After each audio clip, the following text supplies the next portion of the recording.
like, bro, yeah, she got a kid. Look at his back. Oh my god.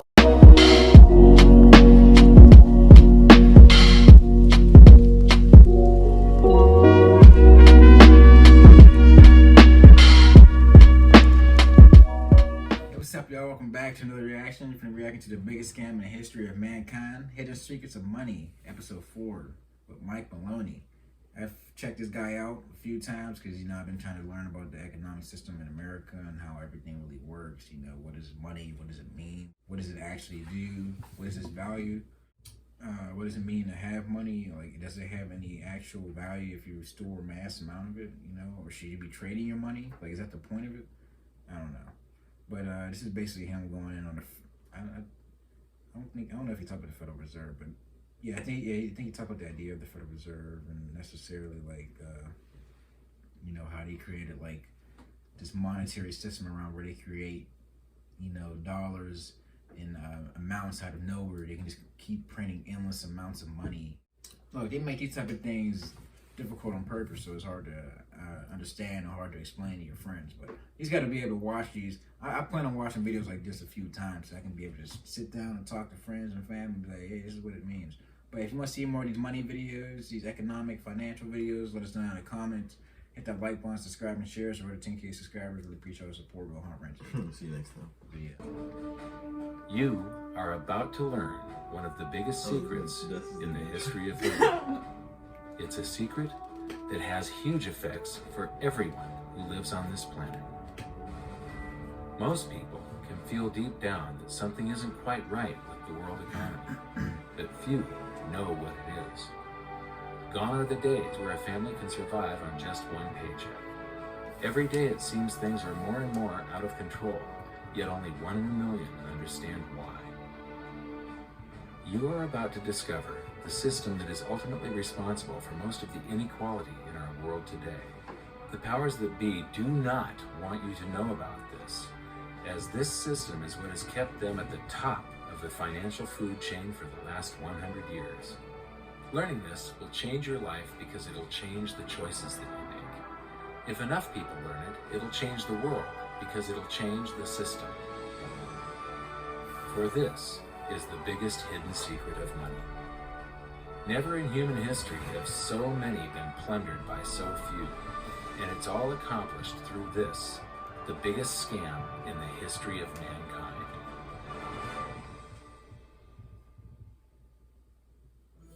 They say that money doesn't grow on trees, but the truth is that the modern banking system creates currency far faster than trees can grow.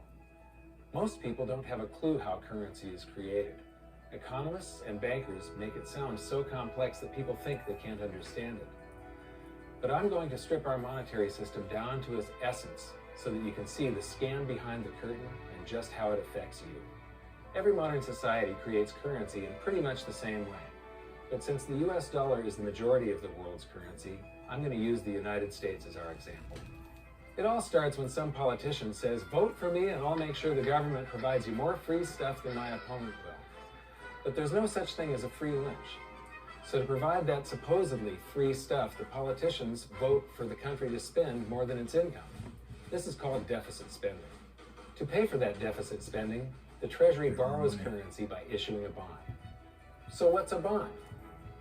If you think about it, a bond is really nothing but a glorified IOU. It's a pretty piece of paper with numbers printed on it that says, loan me $1 trillion today, and I promise over a 10-year period, I'm going to pay you back that $1 trillion plus interest. But what you need to understand is that Treasury bonds are our national debt. These glorified IOUs are to be paid back by you and I and our descendants through future taxation. Therefore, when the government issues a bond, it steals prosperity out of the future so that it can spend it today. The Treasury then holds a bond auction, and the world's largest banks show up and compete to buy part of our national debt and make a profit on it by earning interest.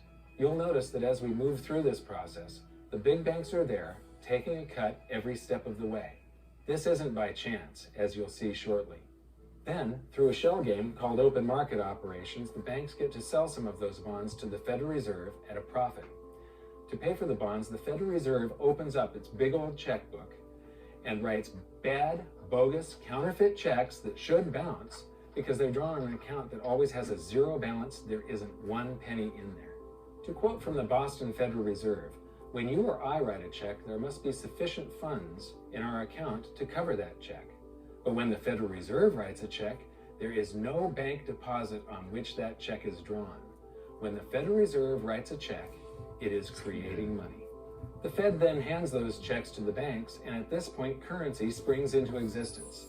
The banks then take that currency and buy more bonds at the next Treasury auction. But what is a check? A check is also an IOU. When you write a check, you're making a note that says, here's my IOU for cash. All you have to do is go to the bank and pick it up. Now, it's very, very important that you understand this process because we're going to come back later and show you the devastating effect this has on you. The Treasury issues IOUs, bonds. The banks then buy those IOUs with currency. The Federal Reserve then writes IOUs, checks, and hands them to the banks in exchange for the Treasury's IOUs, the bonds. And currency is created.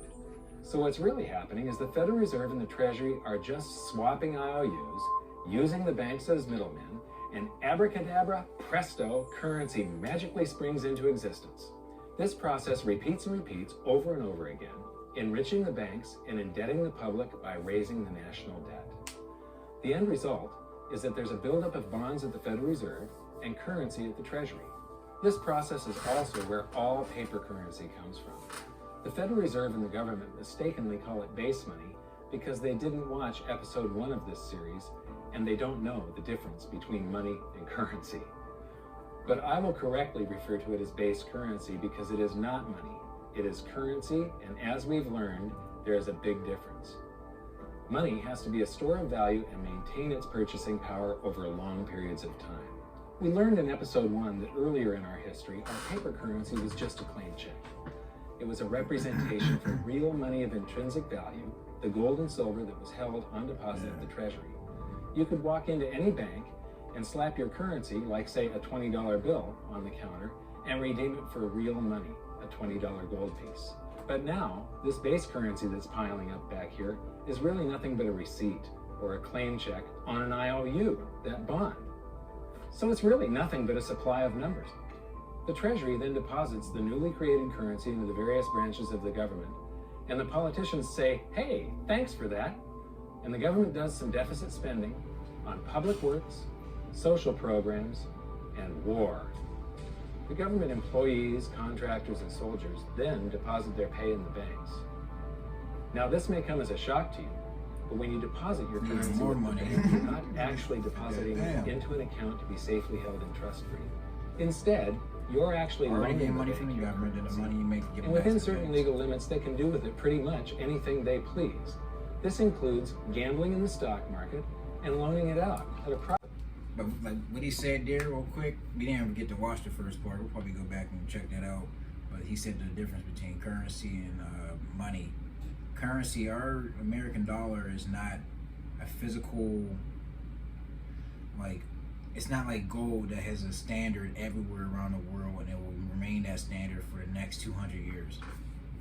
The dollar can fluctuate in its value. For me, it really just feels like a scam because you're not necessarily holding anything of value. You're just holding like a trade bond or anything or something like that. Like it's a lot of mumbo jumbo. Like it's a lot of words and shit. You gotta watch stuff like this. You gotta watch it multiple times to really be able to grasp it. Of course. Now this is where the machine of currency creation really gets cranky, because this is where something called fractional reserve lending comes into play. Fractional reserve lending is exactly what it says. The banks are allowed to reserve only a fraction of your deposit and loan the rest out. Although reserve ratios may vary, I'm going to use a 10% reserve ratio as our example. If you deposit $100 in your account, the bank can legally take $90 of it and loan it out without telling you. The bank must hold $10 of your deposit in reserve just in case you want some of it. These reserves are called vault cash. But why does your bank account still say you have $100 if the bank has stolen $90 of it? Because the bank left IOUs it created called bank credit in its place. Now I know this sounds crazy, but here it is in black and white from the Fed. Commercial banks create checkbook money when they grant a loan simply by adding new deposit dollars in accounts on their books in exchange for a borrower's IOU. These are nothing but numbers that the banks type into their computers. And even though these bank credit IOU numbers are very different from base currency numbers because they only exist in computers, they are still currency. So now there is $190 in existence. Now, the reason people take out loans from the banks is to buy something. They're going to buy a house or a car or something like that. So the borrower takes the $90 that the bank loaned to him from your account, and he pays the seller of the item.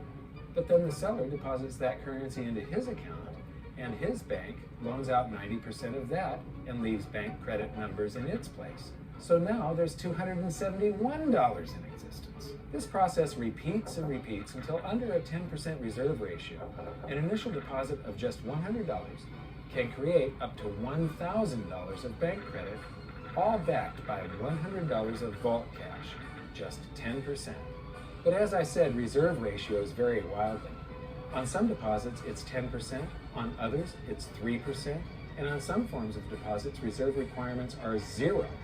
The result is that the expansion of the currency supply by the banks is far greater than even this example would lead you to believe. That's just, I tell you what, we're working for a system that doesn't have any monetary value at all. It's just a bunch of fucking numbers that they create, and it creates this illusion that we have. So don't gotta tell us, like, because you have the because they hoard all the real resources, all the gold, silver, all the real wealth that maintain its actual value over time. Like I said, the dollar fluctuates because it's just numbers they type into a system, then they create in more dollars that now has to increase the fucking everything else around it, because that symptom has to suffice for how many bills are in the economy. It's just crazy, bro.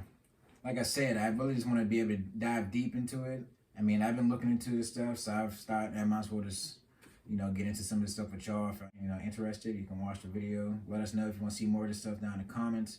Hit that like button, subscribe, and share. Hopefully you can see this guy fall asleep. Bro. We'll see you next time. Peace. Peace.